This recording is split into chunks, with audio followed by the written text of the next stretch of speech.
हाँ जी। नया chapter start कर रहे हैं बच्चे, ध्यान से सुनना। इलेक्ट्रोकेमिस्ट्री आपकी केमिस्ट्री का थर्ड चैप्टर, इसकी वेटेज है 5 to 6 मार्क्स। ठीक है, 5 से 6 नंबर का ये चैप्टर आता है बोर्ड में। इलेक्ट्रोकेमिस्ट्री आजकल थोड़ा सा ज्यादा का भी आ सकता है, क्योंकि कुछ चैप्टर अगर इन्होंने डिलीट कर दिए तो। ठीक है, तो चैप्टर नंबर 3 इलेक्ट्रोकेमिस्ट्री स्टार्ट कर रहे हैं। तो मैंने कहा इसकी वेटेज है 5 to 6 मार्क्स। आजकल इसकी वेटेज थोड़ी सी बढ़ सकती है अगर इन्होंने सिलेबस डिलीट किया तो, जैसे इन्होंने लास्ट ईयर डिलीट किया था। अगर 70 मार्क्स का पेपर होता है तो। अब ये सुनने में आ रहा है कि 70 का तो पेपर ही नहीं होगा, अगर स्कूल खोलेंगे तो ही होगा। अदरवाइज वो 90 मार्क्स के 90 मिनट के 2 ऑब्जेक्टिव वाले पेपर होंगे, उसी को वो डिवाइड कर देंगे। और आपने देखा वो ऑनलाइन, मतलब स्कूल में जाना पड़ेगा एग्जाम देने। सीबीएसई की तरफ से ओएमआर शीट आएगी, उसको फिल करना है, पेपर भी उन्हीं का ही आएगा। इनविजिलेटर भी बाहर के होंगे, स्कूल के टीचर नहीं होंगे। तो ऑफलाइन एग्जाम होने की पॉसिबिलिटी ज्यादा है। ठीक है, तो चलिए स्टार्ट करते हैं। इलेक्ट्रोकेमिस्ट्री में सबसे पहला टॉपिक इलेक्ट्रोकेमिस्ट्री है, वो मैंने लिखवाया नहीं, मैं आपको समझा देता हूँ। तो what is electrochemistry? Electrochemistry is basically it is the study of relationship between chemical energy and electrical energy. It is the study of relationship between chemical energy and electrical energy. अच्छा, electrochemistry is also the study of conversion of electrical energy to chemical energy or to chemical energy to electrical energy. It is the study of electrical energy and chemical energy and their interconversion. मतलब एक energy दूसरे form में, तो यही दो energy की बात है। इलेक्ट्रो माने इलेक्ट्रिकल, केमिस्ट्री माने केमिकल। तो इलेक्ट्रिकल और केमिकल एनर्जी के बारे में हमें पढ़ना है, और उनके कन्वर्जन, उनके आपस में इंटर कन्वर्जन, दोनों तरह की चीजें हम इसमें पढ़ेंगे। माने electrical to chemical, chemical to electrical, दोनों हम पढ़ेंगे इस चैप्टर में। तो first topic is electrochemistry, electrochemical cell. First topic electrochemical में क्या होता है, उल्टा होता है, माने chemical energy converts into electrical energy. तो these are the cells in which chemical energy converts into electrical energy. जैसे हमारे घर में जो ड्राई सेल होता है, वो आपका एक इलेक्ट्रोकेमिकल सेल है, जिसके अंदर केमिकल एनर्जी इलेक्ट्रिकल एनर्जी में कन्वर्ट होती है। तो उसका जो बेसिक प्रिंसिपल दिया गया था सबसे पहले, वो इन्होंने दिया था, डेनियल ने। तो डेनियल ने सबसे पहले एक बेसिक सेल बनाया था। तो सबसे पहला केमिकल सेल का प्रिंसिपल ये कह सकते हैं आप, डेनियल ने दिया था, जो हमारे लैब में भी रखा जाता है। और ये हमने लास्ट ईयर शायद रिडॉक्स में भी पढ़ा होगा, रिडॉक्स रिएक्शन में भी लास्ट टॉपिक ये था। अच्छा, तो what is a Daniell cell? Daniell cell is a typical electrochemical cell का principle. It consist of 2 half cells. ये 2 हाफ सेल से मिलके बना होता है। First half cell is made up of zinc rod and the right half cell is made up of copper rod. First में zinc rod, right में copper rod. First में zinc rod is dipped in a zinc sulfate solution and right half cell में copper rod is dipped in a copper sulfate solution. Right में copper rod copper sulfate solution में होता है dip. Zinc और copper को एक external wire के through connect किया जाता है, जिसका कुछ रेजिस्टेंस होता है। और जो सॉल्यूशन होते हैं, जो लिक्विड होता है, they are connected by a inverted U tube made up of a jelly like material. The material is this. अच्छा, इस ट्यूब को कहते हैं salt bridge and the material which is salt bridge is composed of is KCl plus agar gel। ठीक है जी, KCl और अगर jail का सेमी सॉलिड टाइप मटेरियल होता है, जो यू ट्यूब के अंदर डाल दिया जाता है, और ये उल्टा करने पे भी गिरता नहीं है, ये सूख जाता है, एक तरह से हल्का लिक्विड फॉर्म में होता है। तो अब देखिए इन सबका काम क्या है। तो ये तो एक डेनियल सेल का कंस्ट्रक्शन कह लो आप। तो इसमें 2 हाफ सेल है। Left half cell zinc rod से मिलके बना है, उसके अंदर जिंक सल्फेट सॉल्यूशन के अंदर डिप है। और right half cell is copper rod made dipped in copper sulphate solution. The 2 rods are connected with external wire and the solutions are connected with this inverted U tube called salt bridge। अच्छा, अब इनका काम क्या होता है, कैसे कैसे होता है? In the left half cell में जो जिंक होता है, it starts decomposing into the zinc sulphate solution, ये घुलने लग जाती है, टूटने लग जाती है। और zinc decompose to give Zn2+ ion. Zinc क्या करता है, दो दो अपने आप को कन्वर्ट करता है, इसके अंदर टूटता है आयंस में। जिंक 2 इलेक्ट्रॉन लूज करके Zn2+ Zn2+ आयन बनाता है। जिंक के अंदर ऑक्सीडाइजिंग एक्शन ज्यादा होता है, तो ये जिंक डिसोशिएट होके 2 इलेक्ट्रॉन देता है। So this is called oxidation. This process is called oxidation. Zinc Zn2+ ion देता है 2 इलेक्ट्रॉन लूज करके, so this loss of electron is called oxidation. आप देखो यहाँ इसका ऑक्सीडेशन नंबर है 0, 0 से हो गया 2, तो ऑक्सीडेशन नंबर बढ़ रहा है ना, तो इट इज कॉल्ड ऑक्सीडेशन। अब जो जिंक से इलेक्ट्रॉन निकला, अच्छा वो इस वायर के थ्रू मूव करता है, यहाँ जाता है कॉपर सॉल्यूशन के पास।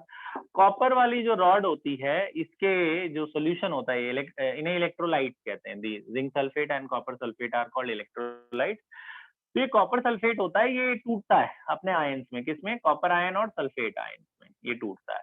तो जो कॉपर आयन है, जो इलेक्ट्रॉन यहाँ से आया इधर से मूव करके, तो कॉपर आयन क्या करते हैं, वो जो दोनों इलेक्ट्रॉन आए हैं जिंक वाले से, उसको वो एक्सेप्ट कर लेते हैं। कॉपर आयन जो सॉल्यूशन के अंदर प्रेजेंट है, वो इस आयन को एक्सेप्ट करके न्यूट्रल कॉपर बना लेते हैं। तो by the process called reduction. तो आपको पता है ये रिडक्शन हो रहा है। Gain of electron is called reduction, loss of electron is called oxidation. तो यहाँ पे देखो आप 2 था, 2+ यानी ऑक्सीडेशन नंबर 2 है, फिर 0 हो गया ऑक्सीडेशन नंबर, तो 2 से 0 तो रिडक्शन हो रहा है। तो जो इलेक्ट्रॉन लूज करता है, जहां पे ऑक्सीडेशन होता है, उस रॉड को हम इन्होंने नाम दिया एनोड। और जो इलेक्ट्रॉन गेन करता है, जहां पे रिडक्शन हो रहा है, उसका नाम उसने दिया कैथोड। कैथोड, ठीक है जी, anode, cathode. Negatively charge rod is called anode, मतलब एक तरह से नेगेटिव चार्ज क्यों, क्योंकि इस पे इलेक्ट्रॉन्स बहुत सारे आ गए। और यहाँ पे ये पॉजिटिव चार्ज क्यों, क्योंकि सराउंडिंग बहुत सारे कॉपर के आयंस हैं, तो इसलिए इसका नाम पॉजिटिवली चार्ज कह दो। तो ये एनोड और ये कैथोड। अब ये दोनों हाफ रिएक्शंस हैं। इनको अगर ऐड कर दिया जाए, तो लेफ्ट वाला लेफ्ट से ऐड होगा, Zn वाला ऐड होगा Cu2+ से, और Zn2+ वाला ऐड होगा कॉपर से। तो आपको पता है इलेक्ट्रॉन नहीं लिखते हैं ना, ये रिडॉक्स रिएक्शन है आपकी, इसमें इलेक्ट्रॉन दोनों तरफ कैंसिल कर देने पड़ते हैं हमेशा। मान लो ये तो 2 इलेक्ट्रॉन यहाँ थे, वहां से कट गए। मान लो यहाँ 2 इलेक्ट्रॉन होते, यहाँ 3 इलेक्ट्रॉन होते, तो ऐड करने से पहले में ध्यान रखना होता, मैंने आपको बताया था 11th में कि ये 2 है, ये 3 है, तो आप क्या करोगे, इसको 2 से मल्टीप्लाई कर दो, इसको 3 से मल्टीप्लाई कर दो, दोनों के इलेक्ट्रॉन को 6 6 बनाओ, तब ऐड करो। ऐड तब तक नहीं कर सकते जब तक इलेक्ट्रॉन कट ना रहे हो। तो ये कट गया, कटने के बाद ये जो रिएक्शन बनी, इसे हम कहते हैं cell reaction, overall cell reaction. This is called overall cell reaction. ये पूरे सेल की रिएक्शन है। तो आपको 2-3 बातें याद रखनी है। एक तो सेल रिएक्शन याद रखनी है, दूसरी आपको याद रखनी है सेल रिप्रेजेंटेशन। इसी में ही सेल रिप्रेजेंटेशन, सेल को रिप्रेजेंट कैसे करा जाए। अगर कोई न्यूमेरिकल आएगा या कुछ ऐसा कुछ आएगा, तो आपको इतना बड़ा दोबारा से सेल नहीं बनाना, उसको आप शॉर्ट में कैसे रिप्रेजेंट करोगे, तो वो ऐसे रिप्रेजेंट करते हैं। जैसे देखो जिंक से बना था Zn2+, तो आप ऐसे लिखोगे जिंक स्लैश Zn2+, जिंक से बना Zn2+, बीच में सेपरेशन, बीच में एक खाली जगह गैप। और कॉपर Cu2+ से बना था कॉपर, Cu2+ से बना copper. So this is called cell representation, इस फॉर्म में लिखना। तो द लेफ्ट हाफ सेल यानी कि एनोड को हमेशा लेफ्ट में लिखते हैं, और राइट में किसे लिखते हैं, कैथोड को। लेफ्ट में एनोड, राइट में कैथोड। अच्छा, फिर what is the function of salt bridge. Salt bridge का काम होता है, ये जो फालतू के आयन है जैसे सल्फेट वल्फेट है, इसका तो कोई रोल नहीं होता, इनको एब्जॉर्ब कर लेता है। एक्सेस आयन को एब्जॉर्ब कर लेता है, ताकि ये जो सोल्यूशन है, इलेक्ट्रोलाइट है, ये ज्यादा देर तक चले, वरना ये सब जगह ही घेरेंगे, तो आपके इलेक्ट्रोलाइट को ये खराब करेंगे, आपके इलेक्ट्रोलाइट को ये जल्दी कंज्यूम होने में नुकसान पहुंचाते हैं। तो इसलिए इनका काम होता है सॉल्ट ब्रिज का, एक्सेस आयन को एब्जॉर्ब कर लेना, to maintain the neutrality between the two ion, between the two electrolytic solution. ठीक है जी। अच्छा, उसके बाद तो जब क्योंकि जिंक ने Zn2+ डिसोशिएट होकर 2 इलेक्ट्रॉन दिए, ऐसे ऐसे बहुत सारे इलेक्ट्रॉन निकलेंगे, तो इसकी वजह से जो जिंक रॉड होती है, it acquires a negative charge electron की वजह से, and it acquires a negative voltage. तो जिंक के ऊपर नेगेटिव वोल्टेज आ जाती है, तो जिंक के ऊपर जो ईएमएफ जनरेट होती है, उसे कहते हैं E0, standard EMF of Zn। तो जिंक से जब Zn2+ बना, तो इसमें कुछ -0.76 वोल्ट के आसपास बन जाती है जिंक वाले पे। और कॉपर वाले ने क्योंकि Cu2 प्लस आयन बहुत सारे इसके सराउंडिंग रहते हैं तो it acquires a positive charge, और कॉपर वाला जो होता है वो कुछ पॉजिटिव 3-4 वोल्ट के आसपास बनाता है। कॉपर के रॉड के ऊपर पॉजिटिव 3-4 वोल्ट बन जाती है due to this Cu2 plus ion. तो इन दोनों के बीच में एक इनिशियल पोटेंशियल डिफरेंस डेवलप होता है।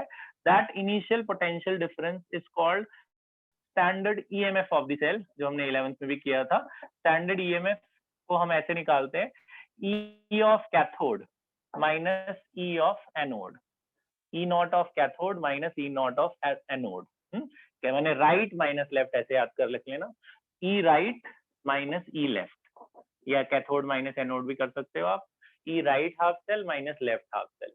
तो राइट में कितना डेवलप हुआ जी, पॉजिटिव 3-4 वोल्ट के आसपास, और लेफ्ट में कितना डेवलप हुआ, -76 वोल्ट। तो ये ऐड हो जाएगा माइनस माइनस तो कुछ 1.10 वोल्ट के आसपास। ये जो डेनियल सेल होता है इनकी वोल्टेज अप्रोक्सीमेटली इनिशियली इतना सेटअप होता है, 1.10 के आसपास सेटअप हो जाता है। ठीक है, तो this is called a Daniell cell. अच्छा, तो ये तो है standard EMF. Standard EMF Daniell cell में डेवलप हो गया।